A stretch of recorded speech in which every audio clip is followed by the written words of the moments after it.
युवा जना श्रामिका रेतु कांग्रेस पार्टी के संसदीय दल के नेता विजय साई रेड्डी ने शनिवार 26 जनवरी 2025 को राजनीति से संन्यास लेने का ऐलान किया। उन्होंने उपराष्ट्रपति जगदीप धनखड़ को अपना इस्तीफा सौंपा है। बता दें कि वाईएसआरसीपी के नेता के इस्तीफे के बाद से एनडीए को सदन में और मजबूती मिल सकती है। साल 2024 में वाईएसआरसीपी को विधानसभा चुनाव में करारी हार का सामना करना पड़ा था। उसके बाद से यह पार्टी के किसी सदस्य का दूसरी बार इस्तीफा हुआ है। 2024 के विधानसभा चुनाव में वाईएसआरसीपी के हार के बाद उच्च सदन में अपना कार्यकाल समाप्त होने से पहले इस्तीफा देने वाले विजय साई रेड्डी वाईएसआरसीपी के चौथे नेता हैं। रेड्डी से पहले वाईएसआरसीपी के राज्यसभा सदस्य एम वेंकट रमना, बी मस्तान राव यादव और आर कृष्णैया ने हाल ही में इस्तीफा दे दिया था।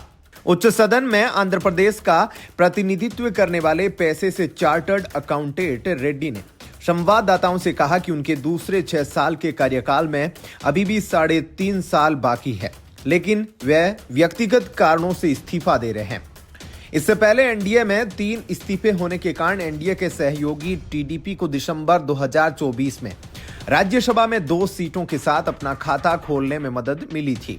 2019 में हुए विधानसभा चुनाव में करारी हार के बाद पार्टी की ताकत बिल्कुल शून्य हो चुकी थी। इस दौरान 2 खाली सीटों में से एक भाजपा को मिली थी। भाजपा के पास फिलहाल 98 सांसद है। सभापति जगदीप धनखड़ से मिलने के बाद उन्होंने कहा, राज्यसभा के सभापति को अपना इस्तीफा सौंप दिया है। उन्होंने उसे स्वीकार कर लिया है। अपनी भविष्य की योजनाओं पर रेड्डी ने कहा कि उनकी रुचि खेती में है। वैसे तो एनडीए ने 2 निर्दलीय और 6 नामित सदस्यों के साथ मिलकर अपर हाउस में बहुमत का आंकड़ा पार कर लिया, लेकिन एक एक्स्ट्रा सीट मिलने से पार्टी की राज्यसभा में मजबूती अधिक बढ़ सकती है। भले ही वह सीट टीडीपी, जनसेना पार्टी या खुद भाजपा को ही मिले। इसके अलावा केंद्र में आई सत्तारूढ़ गठबंधन के पास अभी फिलहाल 4 और नामित सदस्यों को शामिल करने का ऑप्शन है। ऐसा तब हो सकता है जब सरकार नॉमिनेटेड कैटेगरी में उन 4 खाली सीटों को भरने का फैसला करती है। बता दें कि नामित सदस्य किसी भी कानून या प्रस्ताव पारित करने के दौरान सरकार के साथ जा सकते हैं।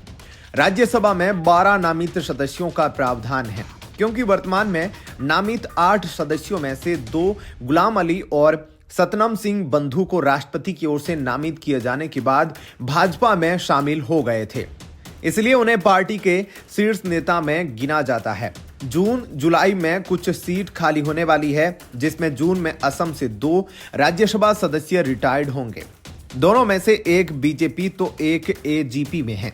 इसके अलावा तमिलनाडु से भी जुलाई में 6 सदस्य रिटायर होने वाले हैं, जिसमें से 3 डीएमके और एआईएडीएमके, पीएमके और एमडीएमके से एक सदस्य शामिल है। इनमें से भाजपा असम में अपनी सीट बरकरार रखेगी, वहीं डीएमके उपचुनाव के बाद अपनी संख्या में सुधार कर सकती है।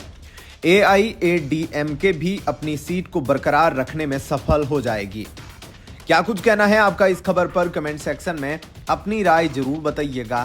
साथ ही वीडियो को लाइक शेयर जरूर कीजिएगा। बने रहिए लाइव टीवी न्यूज के साथ। धन्यवाद। जय हिंद।